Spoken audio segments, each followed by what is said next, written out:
Hi, I'm Rochelle, and you're listening to Box F1 Pod. Today we're discussing the Japanese Grand Prix, which I think might be the weirdest race I've ever seen. It was exciting, but also anticlimactic. There was a lot of downtime, but it was also kind of action-packed. But we're gonna jump into everything that happened and analyze it and figure out what it all means. But first, it's time for the digital warm-up. Lap 1, F1 news. So Pierre Gasly is officially going to Alpine, which for me personally is kind of bittersweet because I loved Gasinoda, and Yuki and Pierre together will always hold a special place in my heart. But I'm also really happy for Pierre because he gets to race for a French team, which I think he's excited about. But I'm also a little alarmed that Alpine paid 10 million euros to Red Bull / AlphaTauri to buy Pierre out of his contract, allegedly. I don't think it's been confirmed. And I'm also hesitant about how the relationship between Pierre and Esteban will play out next year. Esteban posted a very wholesome post of him and Pierre as kids, and then the second picture was a selfie of them now, and the caption was we've been together since we were 6, and I'm so excited about this next step, and we were together when Pierre sat into a kart for the first time, and it's so exciting. It took Pierre days to like that post, and we know Pierre sees everything. Pierre sees it all. So I read into that way more than I probably should have. But it does seem like at least the only known information about the reason for their fallout and their bad relationship is that it seems to stem from competition. Like Esteban had said, Pierre first tried karting via Esteban's kart, and they live near each other, and they've known each other since they were little kids. And apparently the relationship started to deteriorate as Pierre began to outperform Esteban in karting, and that's what led to their rift, though that seems like a really extreme reaction for karting. But Pierre said in an interview about him coming onto the team is that their relationship has gotten better since they've been in F1, and that he's looking forward to next year. I don't know. I love Pierre. I trust his judgment wholeheartedly. I probably shouldn't. But there must be something else. I don't believe that them going from best friends to being you're better than me at karting lasted until their mid-20s. That's insane. But I guess time will tell how their relationship actually is. Esteban, for his part, seems very excited and eager, and whatever issues they have seem to be mostly coming from Pierre's side rather than Esteban's. So now that Pierre is officially going to Alpine, that means his AlphaTauri seat is open, and it, same day announcement went to Nick DeVries. He's very excited for his debut in F1. By the way, I'm pretty sure his sister's name is Seychelles, which could be my name. I'm almost a Seychelles, but that was just a bonkers name. Anyway, he's very excited to be finally getting his debut in F1, and I just still can't get over his interview process. He accidentally drove an F1 car once, and suddenly he got a spot. That's wild.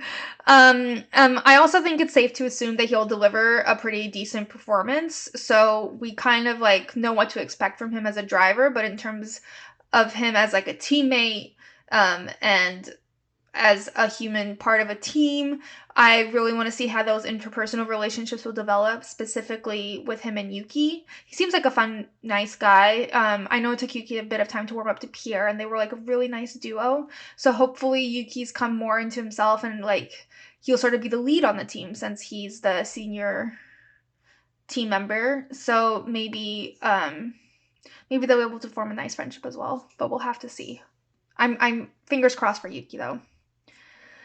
Also, in other news, very Red Bull-centric episode, Honda is officially back in F1. A little confusing because they made their official exit in October of last year, so I guess a year ago. But they were still unofficially in F1. But now they're officially back in F1 and teaming up with Red Bull again, or continuing to team up with Red Bull, but publicly now. It's really weird. But Honda did not hold back. The Suzuka circuit is covered in Honda signs, just plastered everywhere. I am shocked that the sign that ended up landing on Pierre's car was not a Honda sign. Should have been. Also, side note, I did not see Mr. Honda once. I really hope he's still with the team and that we'll see more of him next year. But he was not here this race. Also, no information as of yet, but we should be getting the conclusion of the budget cap investigation on Monday. So we'll see how that plays out and if it has an impact on any of Red Bull's results this year or last year.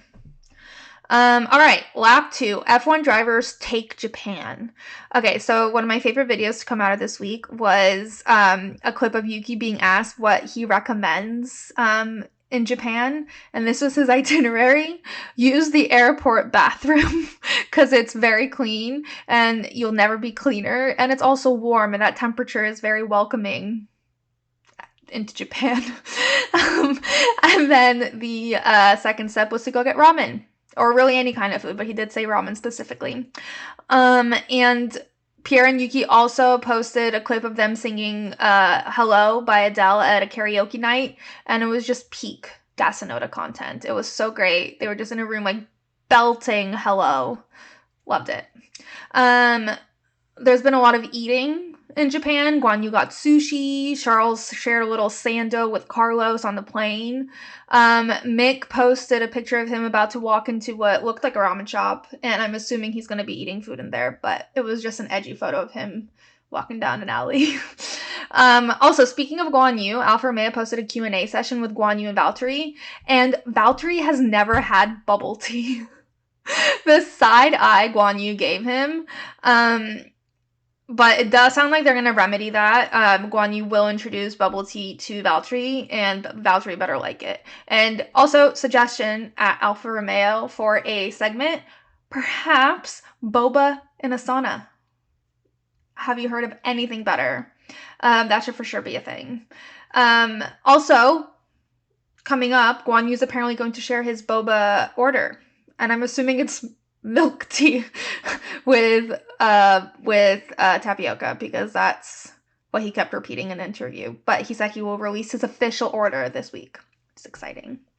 It was also Kevin Magnussen's birthday. He turned 30. I saw no posts of cake, but there was a video posted by Haas of the whole team wishing him happy birthday. For some reason, half of them are like hiding behind trees or bushes when they do it. Like they peek out, they're like, "Oh, hello, happy birthday, Kevin." It was an interesting video. It was cute, but I wish he got a cake. Also, this is very random, but there was a hilarious moment that made its rounds across social media of Max at the press conference. He's sitting next to Daniel, and they're like goofing off, and they had like the plastic barriers in between each driver because they still got more. They have stricter COVID restrictions in Japan than in some of the other countries we've been in. But there's just this moment where the moderator is talking and no one's paying attention, and then Max is like, just presses his face, like squishes it against the plastic towards Daniel, and it was just a funny moment. And I just love how Max relaxes around Daniel. They're a great duo. Speaking of Daniel bringing the best out of everyone, during the press conference, he said that he thinks it's pretty safe to assume that he will not be racing in F1 next year, which is heartbreaking, obviously, but I do think that he seems like a lot lighter. Like it's almost a relief that like there's no what if hanging. Like he doesn't have that pressure to like perform for his contract anymore at McLaren, and he also, there's no like doubts hanging about his future. It's like kind of decided now, which is probably a relief, even if he desperately wants to drive an F1 and we all desperately want him to stay. And there's a lot of exciting things he can do, whether he comes back in the future or not. Like there's a lot of exciting ways he can continue to contribute to F1, because for sure we need him. He can't just disappear. But it's nice to see that he's kind of trying to make the most of his last year on the grid. He's like goofing off, having fun, just like a lighter Daniel again. He's no longer like crying in a corner. That was such a sad period of time. Anyway, other Japanese activities. After the race, it's not actually a Japanese activity, but it happened in Japan. The Mercedes team went bowling, including George, Angela, Nick DeVries, and Lewis. Nick just ate pizza. It didn't look like he bowled at all. Lewis and George are pretty good at bowling, but George got 3 strikes in a row. So I'm pretty sure George is just like a bowling beast, which to be fair, he needed this win. He's had a tough couple of weeks and he's not been coping well. So I'm glad he was able to win something. Also, Lewis, I'd like to point out he's wearing a really cool shirt, but it says like Lewis in giant letters on it, like massive neon letters. And I know they wear their own merch a lot, but it does seem like extreme. It seems like a fashiony shirt, and I don't know if he's selling it. But like, I also don't know if he just personally chose to make one shirt for himself that says his name in giant letters and walk around in it. Just like for personal use. Just a side note. All right, lap 3 outfit of the day that sort of smoothly transitions us in. In addition to his giant Lewis shirt, Lewis was the only one that seemed to dress up this Grand Prix. He had like 15 outfits, all of which I actually really liked. They were all really cool. But I want to actually spend this outfit of the day segment highlighting Daniel's highly anticipated cowboy-inspired merch line that's set to drop this month. He's been wearing pieces of it all week, and I'm like super excited for the full collection to finally launch. It seems to be both cool and extremely ridiculous, and if anyone can pull cool and extremely ridiculous off, it's Daniel. So that's coming up. All right, well, that concludes our digital warm-up. On to the race rhyme. Welcome to the Japanese Grand Prix. We're eating ramen, katsu, and sushi to celebrate our food-obsessed King Yuki. It's been 3 years since we've been to Japan for a fight. Will the forecasted rain excite and delight? And will the championship be decided tonight? Well, not sure about excite and delight, but the rain definitely made the Grand Prix very chaotic. Plus, with Stu making shitty choices, it's a condition that's chronic. At least there's one thing all F1 fans can agree upon. The FIA is beyond idiotic. Let's start with lap 1, which is almost where we ended. We saw tons of spins, Sainz crashed, and onto Pierre's car an advert descended. While Pierre pitted, a safety car came out and then the race was suspended. When Pierre returned, he legit had half a sec to react to a red flag in his face, before a giant tractor appeared all up in his race space. I'm sorry, but the fact that a tractor was in the middle of the track is a fucking disgrace. As is Pierre getting blamed and getting in trouble. Whatever. Now we just have to wait for no more puddles. Mick visits his friends, McLaren plays Uno, and under a tire blanket, Alpine has a cuddle. Ooh, by the way, fun fact, meet Rosa, Valtteri's pet reindeer. Because, of course he does. Okay, everyone, grab your rain gear. The race is back on. Can we get a frickin' cheer? Let's highlight some epic battles before we get into the whole world champion thing. Esteban defended against Lewis's persistent attacks for 40 minutes like a defense king. And Fernando and Seb crossed the finish line almost in sync. But then Charles makes a mistake in the last corner and costs him second place. The FIA issued that penalty faster than ever before. Who knew they had such pace? So what's this mean? Is Max world champ or just winner of this race? TBH, we were all confused. Everyone was like, is he, isn't he, including Max? Finally, it's confirmed. Here's a throne room, Max. Was this here the whole time? You can relax. Max is champion of the world, and that's just facts. That's it for the Japanese Grand Prix 2022. Kind of weird we have 4 more races in the queue. Next is Austin. I'm excited. How about you?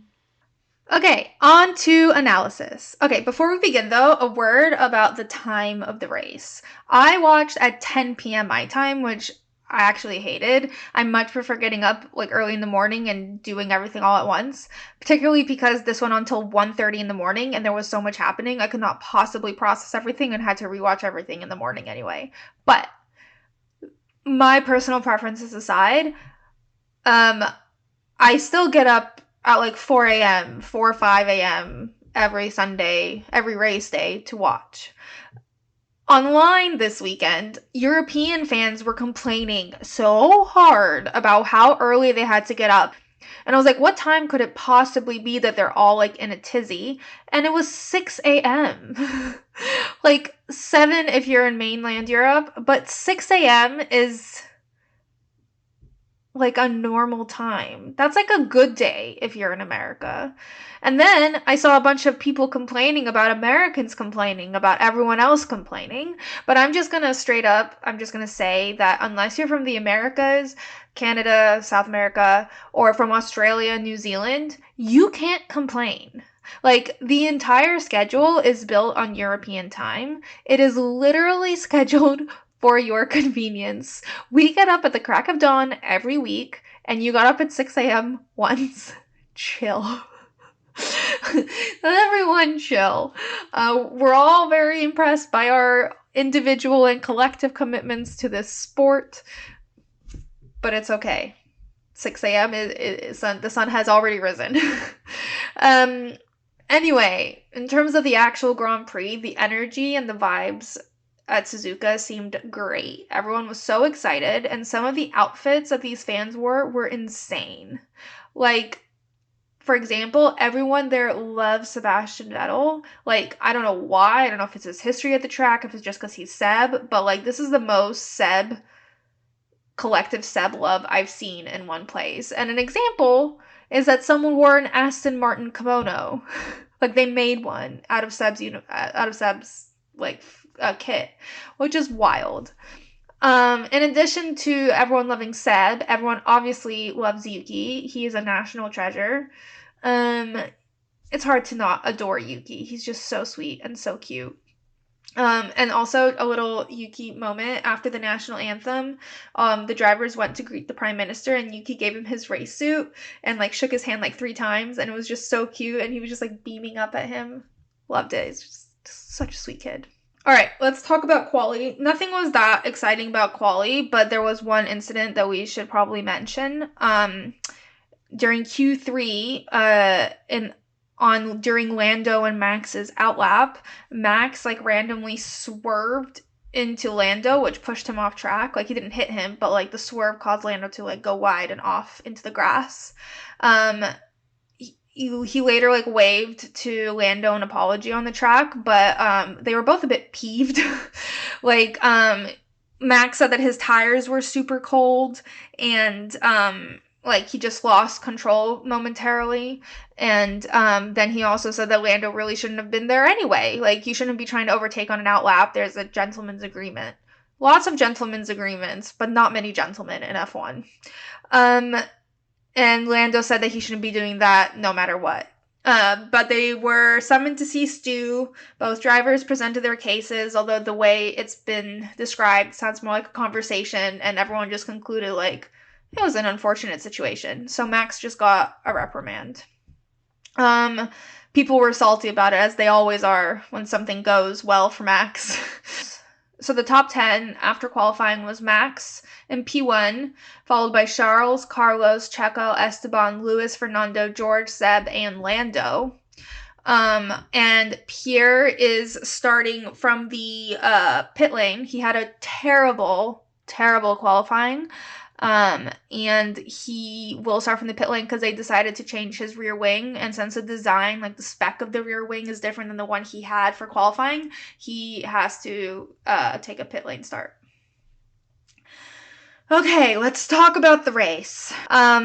So it was raining pretty heavily Sunday morning or midday, whatever time it was in Japan. But there was no race delay. I suppose they didn't want a Singapore 2.0 or a Spa 2.0. So everything was basically proceeding as normally, despite it pouring. At the start, Charles had a great start and almost overtakes Max, but so close. But by the end of turn 1, Max had regained the lead and is able to keep position. But really, really good job from Charles. He fought for that. There's also great driving elsewhere along the grid. Like, Fernando did an amazing overtake on Lewis. So, like, in the first lap alone, which we didn't actually get to many more laps, but in the first lap alone, there was like a gajillion incidents. First of all, not rain related, but Alex's engine failed, and so he had to DNF. He stayed until the break in the session and did his little interview, and then immediately left for Tokyo. He didn't stay until the end of the race. Alex Albon had left the building. Seb aquaplaned and had like wild contact with Alonso. He spun off track. Zhou Guanyu spun. And then Carlos crashed. Carlos's crash was terrible. Like, at first glance, it was like, oh, he just like rammed into the wall. But like most F1 crashes, it's actually really, really, really bad. He like aquaplaned and just like flew into the wall at full force and was just immediately out of the race. So they issued a yellow flag, followed immediately by a safety car, and then not much later, like a lap maybe, they put in a red flag and stopped the race. After the race was stopped, Carlos did an interview and said that they probably shouldn't have had a standing start, and he even questioned if they should have started at all. He was like, people love to complain about how F1 doesn't race in the wets anymore, but he's like, we don't race in the rain because it's dangerous. Like, his visibility was zero. There were puddles everywhere. It was so, so, so dangerous. And he's like, it's lucky that this is all that happened. And so he's like, yeah, people complain that we don't race in the wet anymore, but there's a reason why we're cautious about it. And he was basically like, we shouldn't have gone out there in the first place. Okay, so the second incident, like the major incident that happened during this time, was kind of a result of Carlos's crash. So basically, a bit of advertising billboard from the wall flew off when Carlos crashed into it and basically landed on Pierre's front wing and wouldn't come off. So Pierre had to pit to get his front wing replaced, and while he was in there, he also put on wets. When he comes back out, the safety car is already on track. Also, keep in mind, he just got fresh wets, so he's going a bit faster than he would normally, but it also kind of feels slower to him because I guess that's kind of just the nature of wets. It feels slower than it actually is, and it takes a while to warm them up, and he just got off. Once he sees the red flag, which is not immediately, he has about half a second before he passes the tractor recovering Carlos's car. And Pierre loses his mind. He shouts on the radio, I could have been killed. Everyone is furious. The drivers are furious, team principals are furious. And at first, I had no idea, why everyone was so mad, because they kept referencing something vague. Alex Albon got really awkward when he was in. He was like, we don't want to talk about that. And I was like, don't want to talk about what? But finally, I realized that they're talking about Jules Bianchi. Bianchi. Charles's godfather, who was also Pierre's friend from childhood. And we all know he died in a crash. But it turns out that he died from crashing into a recovery vehicle at the Suzuka circuit while it was pouring down rain with little visibility as night was coming in. At the time, the FIA took a really strong stance back in 2014, released a statement that there should never be a recovery vehicle on track, particularly in that kind of situation, and that was actually why the virtual safety car was introduced into F1, was as a result of the Jules Bianchi accident, death. And suddenly we're seeing the exact same thing happen. And Pierre is furious, and everyone is furious, and Jules Bianchi's father posted on social media, there's zero respect for Jules's death. How could they let this happen again? But you know who's not furious? Weirdly, the Sky reporters and the FIA. The Sky commentators are basically blaming Pierre for the incident, saying that he was speeding. The FIA issued a statement at the time saying, in relation to the recovery of the incident on lap 3, the safety car had been deployed and the race neutralized. Car 10, which had collected damage and pitted behind the safety car, was then driving at high speed to catch up to the field. As conditions were deteriorating, the red flag was shown before Gasly passed the location of the incident where it had been damaged the previous lap. Okay, but why was there a tractor in the middle of the track? Even if Gasly had been speeding, which he had been going fast, that doesn't really have anything to do with the fact that there was a tractor in the middle of the track. You're adding more potential danger to the drivers. And Pierre was summoned to see Stu after the race, and he was given 2 penalty points on his super license and a 20-second time penalty, which just took him from 17th to 18th, so it didn't have a huge impact on his performance today. But it's kind of the principle of it. Why was he penalized for his life being put into danger?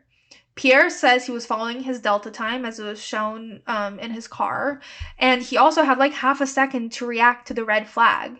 He also makes a valid point that it's so wet and so hard to see that it didn't actually matter how fast he was going. If he had hit the tractor, he'd be dead, no matter what the speed he was going at was. And as we'd seen, they have little control on this track. It's wet, it's hard to see. The fact that like there was something in his way that he had to swerve from over in the last second, and he had to carefully swerve because if he overswerved, he could have aquaplaned and hit the tractor anyway, and everyone would be dead. By everyone, I mean there was later a video release from the POV of like the tractor where there was a man on the track like moving something, and he had to like jump out of the way. Like, if, God forbid, even Pierre was going like 50 miles an hour, whatever the speed is behind a safety car, aquaplaned and hit that man would not be in good condition. So like, how the FIA can deflect to this point and how the Sky commentators can continuously say, well, he shouldn't have been speeding. Like, his speeding is kind of irrelevant at this point. There should not have been a tractor on the track. If perhaps it had been like on the grass or like way off, maybe we could have made an argument for it since that happens in other races and in other situations. But it was on track. It was in the racing line. The visibility was almost zero. So like Pierre is right, the drivers are right, everyone's right, this is unacceptable. FIA also said they'd launch an investigation into what happened, but like what do they need to investigate? They gave an order to the tractor went on track, and it was before all the drivers had left, which is the FIA's responsibility, not the tractor's. FIA needs to take responsibility, and honestly, they really shouldn't have penalized Pierre. Anyone blaming Pierre, like, in this situation is full of shit. Anyway, so, we got through a lap, and, we went into a break, waiting for the race to restart. About halfway through, they said they were restarting the race. The cars were all set up. The drivers' feet were all wiped, which is, by the way, my favorite part, when they, like, during wet races, when they try to get into the car, they have to lift their foot up, like the foot pop in Princess Diaries, you know, like the foot pop and kiss. They pop their foot so their engineer, whoever, Angela, can wipe down, and then they get in the car. My favorite moment. But anyway, so they do all that. They sit in the cars for about 3 minutes, and the FIA is like, nah. And they all get back out, and the race suspension is resumed. They also, by the way, kept saying that the weather radars are always so accurate. There's like 10 minutes left of rain. The weather radars are never accurate. They always zoom into them, and it's always engineers staring, like, boring into them, and they're never correct. Like, they said the rain will be gone in 10 minutes if we restarted like 2 hours later. Anyway, we did have a little fun during this break. We got a little like spa energy with drivers just like existing. Some highlights where Mick did a little paddock tour. He hung out with Seb at Aston Martin for a bit. They even had a visit from like an Alfa Romeo engineer, so there was like a triple crossover happening. Then Mick popped over to Alpine and like hung out with Esteban and Fernando. Alpine tweeted a pic of them all together and tagged Haas and was like, he's here now in case you're looking for him, which I liked. There was also like a clip of Max in the garage with his girlfriend Kelly and Dr. Helmut Marko showing them something on his phone. And I really like to think it's like a TikTok that somehow was relatable to both Dr. Helmut and Kelly, which is a very niche area. But I would love to know what he was showing them. Also, they showed Yuki drinking Red Bull, which I did not know was allowed. I distinctly remember Valtteri saying he had worked out like a specific race day coffee regimen with his trainer so that he wasn't drinking coffee too close to racing time. So surely the same thing applies to energy drinks. Couldn't he be like too jittery at the wheel? Anyway. Also, the McLaren engineers were playing Uno. Always great to see. And the fans were led in a wave by some Aston Martin engineers. The Alpine engineers were all huddled together under a tire blanket. We found out Valtteri has a pet reindeer named Rosa, which is somehow so on brand and yet so weird. There was also some tweeting regarding the incidents. Lando tweeted, someone else tweeted how they were like outraged and everything. Speaking of outrage, Pierre flew into the garage in like a rage, like clearly yelling about the tractor. And I think it was all well warranted. He should have been furious. And then later on, he was shown like furiously exercising, like pulling the exercise bands up and down, up and down. And I guess he had like just like a lot of pent up energy to get out. But he was the only one exercising.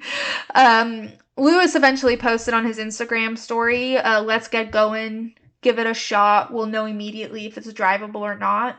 And like 2 minutes later, they announced the official restart. And I'm like, is Stu just sitting on Instagram while we're all waiting for them to make a decision? Is he just scrolling by and he's like, oh, Lewis thinks we should start. Should we give it a go?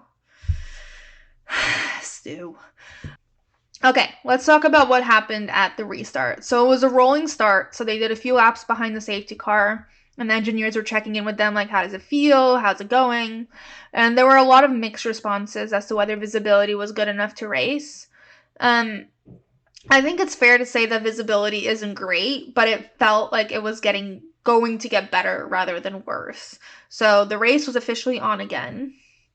The safety car goes into the pits and the race restarts with about 40 minutes-ish to go. Okay, so before we discuss like the actual race, this was like an action-packed 40 minutes, and there was some really great racing, and I don't want to detract from that, because we could really be here forever going over every single noteworthy moment, and there were a lot. There were so many great battles, there were so many great moments, like all across the grid, but there were some like big ticket items that we need to focus on since they require extended discussion. So we're going to focus on those rather than going play by play by play. Okay, so earlier during the break, Christian described wets as survival tires and that they don't actually have any performance in them. And I mean, if there was ever proof of that, it was the first half of this restart. Like, the first thing Max says when the safety car heads to the pit lane is that he wants to pit, but he knows he can't because if he does, he'll get stuck mid-pack and have to struggle with all the spray. So for him, it makes the most sense to stay out for a bit longer because as the leader, he has no spray. So not everyone had that luxury. So the first two to pit were Nicholas Latifi and Seb. Of course, there's an incident. Seb and Latifi pit at the same time, and it's like a drag race out of the pit lane. Seb wins, by the way. They both switched to Inter, but they were both investigated for unsafe releases because they almost collided in the pit lane. But no further investigation was necessary. But it is important to note, I think, that both Seb and Nicholas Latifi had really great races, with Nicky finishing in the points and Seb fighting off challenges the whole way through. So it's safe to say they definitely gained some advantage switching to intermediate so quickly.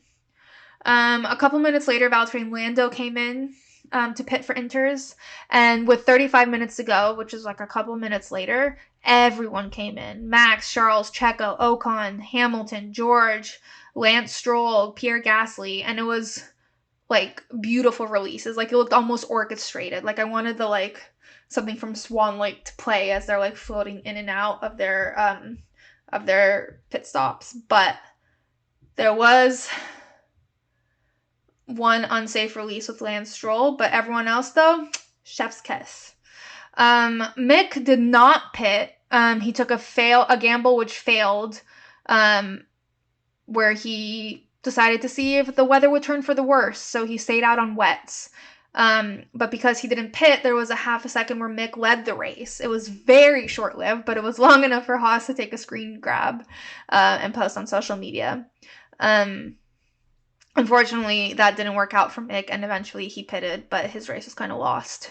Finally, the final comment I want to make about the pit stops was that George was really salty that he went into the pits when he did, like stacked with Lewis, because he said they made a massive mistake. He thinks he lost a lot of times doing that, but the team thinks he would have lost more time if he stayed out. And considering how mixed race turned out, his team was probably right. Staying out in wets would have slowed him down. And then George later goes again on the radio to say that his brakes feel like they did during Singapore quali, which honestly kind of sounds like bro has a lot of PTSD from last week. Like, performing tragically does not agree with little George, and I really hope that Carmen's back for the US Grand Prix because I'm attributing this bratty behavior to her absence. He was literally complaining all day. Nothing was sitting right with him. He was on the radio just bitching. He needs to stop. All right. One big battle that was epic was between Esteban and Lewis. They were literally battling each other for 40 minutes.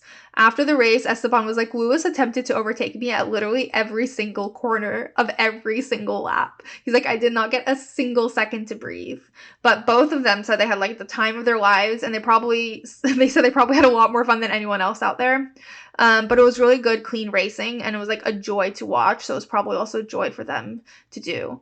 But I do have to say, Esteban succeeded in defending against Lewis for all 40 minutes, which is impressive. All right, the other battle, sort of towards the beginning of this restart, was between Charles and Max. And Charles had a pretty good first half of this race. He stuck to Max really close despite the weather conditions and no one else being able to keep like such a close tail on anyone else. The commentators did make a note that means he has like a lot of faith in Max as like a competitor, which is probably true because he knows that Max will be in control in these conditions. So he was able to like go full send. But after that pit stop, when everyone pitted and Max was able to overtake Mick, he did it much quicker than Charles did. So by the time Charles was back in second, Max already had a 4-second advantage, which just grew from then on. By the end of the race, which was about 20 minutes or so after the pit stop, Max was 28 seconds ahead of Charles.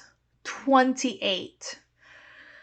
When there was like a couple minutes left to go of the race, Max got on the radio and he's like, should we pit? That could be fun. He didn't say that could be fun, but his tone implied it. Like, he was so bored. They luckily decided not to pit because he should just stay where he is and not risk anything. But I just like that he was kind of bored up there all by himself. So, okay, let's take a quick break from Charles and his endless turmoil with Red Bull and talk quickly about the other amazing battle throughout this race, Seb and Fernando. Quick aside, it seems like everyone forgot since it was literally like 2 hours before this, but Seb and Alonso had contact at the very beginning of the race in the first lap, but both came out okay. And after the restart, Alonso was tailing Seb, trying to overtake him and just like couldn't follow through. And there was like 8 minutes left of this race. Alonso decided to pit for fresh tires and he came out 10th, forfeiting his 7th place position. And to everyone, it seemed like his race was done, but somehow he fought his way back up to P7 in the final lap. He made it right back to P7 and was just tailing Seb all the way to the checkered flag, to the point where they crossed the finish line 0.011 seconds apart.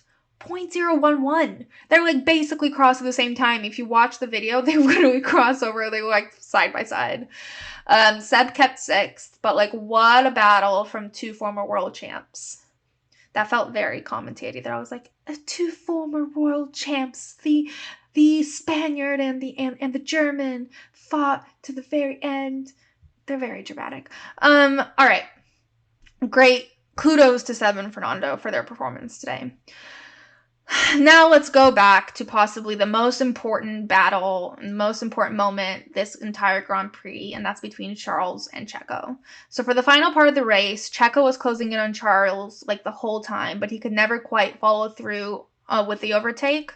But in the final lap, Charles and Checo's battle reached the climax, and literally in the last turn, something happened. Checo claims Charles pushed him wide. Charles didn't really claim anything, but he went wide, off track basically, and then came back on and kept his 2nd position. Checo quite nearly overtook him after he came back on, but Charles maintained the lead until the finish lines, which means he finished 2nd.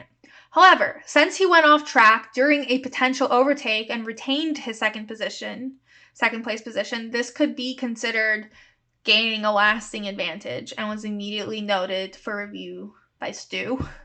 And for what it's worth, and maybe I don't understand something, but I don't see how this is gaining a lasting advantage. This is keeping a lasting advantage, which is like different, isn't it? Checo tried to overtake him again, and he still fended off Checo all the way to the checkered flag. So I don't actually see how Charles gained a lasting advantage during that time when he went off. He just kept where he was. It's not like Checo overtook him at any point during that. But apparently Mattia and I are like in the minority because Charles was issued a 5-second penalty after the race. And later when he was interviewed, Mattia said, in the last race, meaning Singapore, they took an infinite time to decide, while today a few seconds. There was no advantage gained by Charles. We will talk about it in the appropriate places, but this decision taken without even listening to drivers is unacceptable, as there was no advantage gained. Today it took them a moment to give the penalty to Leclerc. 3 hours in Singapore with Perez. Poor guy couldn't even follow the safety car. 2 identical infractions but different penalties. Congratulations to Max for the victory and for the championship. He drove in an excellent way. Yeah, I kind of agree with Mattia. I don't really see why Charles got the 5-second penalty. It doesn't really make any sense to me.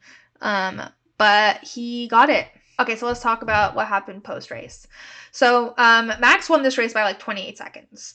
He gained that advantage within like 27 minutes of race time, which is very impressive for Max.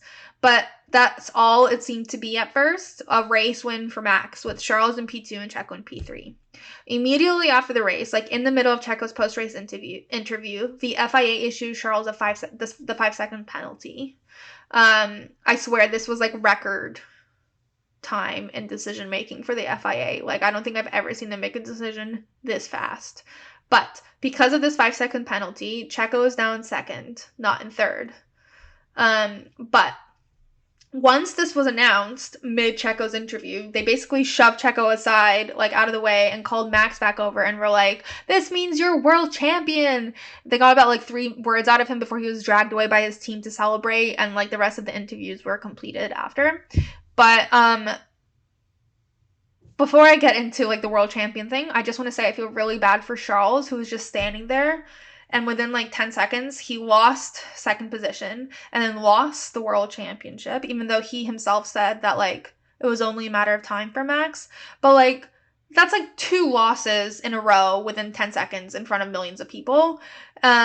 And just can't be nice. But Charles just seems so numb at this point. Like, it doesn't seem like he's processing anything. He just seems like completely dead on the inside. So like basically I just feel really bad for Charles. He's had a pretty tragic season and he didn't deserve most of it. So anyway, let's talk about how Max is now world champion. So the big question was, how is Max officially world champion right at this moment? And the answer is because, despite the commentators repeating over and over and over that only half points would be awarded for this race, it turns out full points were awarded. Ted Kravitz was saying that after it was announced, he watched like all the head engineers scramble over to the pit wall to read the rules like very diligently and very carefully to be like, what was the interpretation that the FAA came up with this time? Not just like Red Bull, by the way. Mercedes was there also poring over the FIA rules. But it turns out the rules state that staggered points are only applied if a race is suspended and cannot be resumed, as in it finishes under a red flag. However, since this race resumed after the red flag, it is technically a full race despite the fact that total race distance was not completed. But because it was resumed, full points were awarded. Now, since full points were awarded, this puts Checo in second for the Drivers' Championship and gives Max a 113-point lead over him. And since there are only 112 points left to win this season, that makes Max the world champion. So naturally, the response to Max winning was a bit confused and kind of deflated because everyone was like, what? And also there are 4 races left, so it feels a bit premature to celebrate now. And though it obviously isn't, but I wish Max could like win a world championship and celebrate appropriately without it being marred with controversy and confusion. And also everyone online being like, woo, this is his first championship. Like, just stop. Max won last year's championship. He won this year's championship, and it's not his fault that the FAA it's not his fault what the FAA does or doesn't do. So, like, don't be a dick. He should be allowed to feel, like, the full extent of excitement and pride of what he's accomplished. Also, people who are acting at all like there's any controversy here are also being stupid. Like, the FAA didn't interpret the rules at all. That's just the rule. The only issue that we can take is with Charles's penalty, but if they hadn't issued that penalty, it would have only delayed the inevitable. We all know Max was the 22 world champion, so it was just honestly a matter of time. So whether Charles had gotten the 5-second penalty today or not, Max would have won next week, you know? Also, the bigger issue here is that the FIA did not communicate their own rules well enough. Like, they heard for 2.5 hours how everyone thought that this was going to be a half-point awarded race. Why didn't they let anyone know that it was actually going to be full points? Instead, they make, like, hushed rulings in their secret little stew lair and then, like, confuse everyone. And then the blame falls on Max. How the, like, a heckity heck isn't Max's fault any of this happens. He's not going to turn down a championship because, like, no, Michael, no, it's so not right. Like, who would do that? He's going to take what he's given. He won under the rules that were outlined, whether before or after. By the way, speaking of no, Michael, no, it's not right, Toto finally confirmed that he did in fact say Michael and not Mikey, which I thought was obvious, but also an important clarification. Also, I love that he answered this question at all. Someone shouted at him in the middle of the road, and he was like, I said Michael. Anyway, people online might be kind of abuzz about Max winning, but the drivers all congratulated him. Esteban even made a point to point out that it's Max, not just the car, not the FIA, not situations. Max is a phenomenal driver. Even Lewis congratulated Max, even though it felt pretty half-hearted, but he did it. My favorite congratulations came from Fernando, because Max and Fernando are now tied in number of wins and number of championships, which is kind of cool, especially considering Max is 24. But Fernando's congratulations was basically like, welcome to the 2-time world championship club. Hope your luck is better than mine. And when Max was interviewed after, he was asked if his emotions, like, are all over the place. And Max was like, yeah, but I'm like, when have Max's emotions ever been all over the place? He's, like, pretty all in on one particular emotion at a time. Like, angry, Max is angry. Happy, Max is happy. Calm, Max has been calm all season long. Like, I don't think he's ever been all over the place once this year. He's always had it together. Anyway, and so in the cool down room, when Max first walked in, someone, I think Checo, was like, so is he world champion or not? And Max goes, not, and grins. And then a bit later, once Charles joins them, someone tells Max to go into, like, an adjoining room. And Max is like, what's in there? And they all, like, peer around the corner. And Checo's like, it's for the world championship. It's for the world champion. And Max makes a face like, what the fuck? And goes, but I'm not. And laughs again. And then he sees someone's face off camera and goes, but I'm not. No. And the guy goes, you are. And he goes, I am? Are you sure? Because people keep telling me differently. But then he walks into the room where it says world champion, like, across the wall, and has a really gross red armchair with white fur on it. And he gives, like, a little giggle, like, guess I'm world champion. And he sits in the chair for like 10 seconds. And when the screen starts showing videos of him, he pops right up and goes, I feel a bit lonely in here, and rejoins the others, which, to be honest, he's probably felt lonely all season. But, that room is, like, not Max's vibe. I don't know whose vibe it is, but it's not Max's. And also, has everyone been traveling with a throne room this whole time? Like, the chair, the wallpaper, the fur, like, where did it come from? Did they have it in Singapore? Were they going to have it for every race up until Max officially won? Like, how prepared were they for this? All right. Let's go over the results after Charles' penalty. So Max is first, followed by Checo, Charles, Esteban, Lewis, Seb, Fernando, George, Nicky, Lando, Daniel, Lance, Yuki, Kevin, Valtteri, Guan Yu, Mick, Pierre, and then Carlos and Alex DNF'd. Also, Guan Yu got the fastest lap, but since he finished 16th, he did not get a point. But still, fastest lap. Way to go, Guan Yu. So driver of the day is officially Seb. He did great, although I'm not entirely sure why he got it. For me, like, the unofficial driver of the day is Esteban. He defended against Lewis for literally 40 minutes at every single corner of every single lap. So, like, good for him. He did incredible today. Dick in the box. This is a toughie. Let's see. Was there anyone who collectively pissed every single person off over and over and over today? Oh yeah, Stu, the FIA. They single-handedly orchestrated 4 controversial situations today alone. Let's recap. Controversy number 1, the standing start / starting at all that people debated. Controversy number 2. Pierre accused of speeding and penalized for it when there was a tractor on the track. Controversy number 3. Giving out a penalty faster than they've ever made a decision in their entire life to Charles. Controversy number 4. Awarding full points to this race. Some of these are explainable, but still just controversy after controversy. So anyway, Stu, FIA, y'all suck. Also, I would like to posit a new theory, the new contract curse. When someone signs a new contract, their next race is just fucked. Like, Pierre had a horrible weekend. I can't remember a single other contract announcement weekend going well for anyone. So maybe Nick DeVries, his contract weekend announcement went splendidly. But I guarantee you there hasn't been a single person who signed a new contract, announced it, and then did well.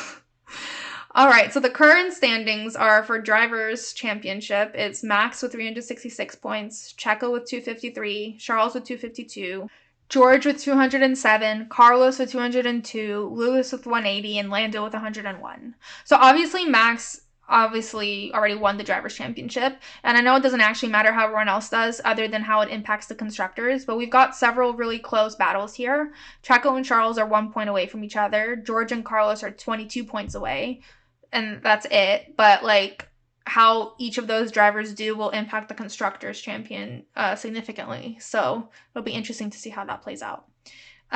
So the constructor standings are as follows. Red Bull with 619 points, Ferrari with 454, Mercedes with 387, Alpine with 143, and McLaren with 130. So Red Bull has been generous enough to pretend like they haven't secured the Constructor Championship as well, even though they're 165 points ahead of Ferrari. So the true battles are now between Ferrari and Mercedes for number 2. They are 67 points apart. And between Alpine and McLaren for third in the Constructors, and they are 13 points apart. So these last 4 races can still have a huge impact on other teams and like how much money they get at the end of the year. Anyway, so that's it for the Japanese Grand Prix. For sure a weird one. Kind of anticlimactic. Can Max like win a world championship under normal circumstances so we can all be as elated as we should be? Please? Next up is the US Grand Prix, which I hope will coincide with Daniel's Cowboy merch line being released, because I will be buying some. Anyway, please like, subscribe, review, and share the show with any potential boxes if you're enjoying yourself. It will mean the world to me. Anyway, see y'all in a couple weeks. Box.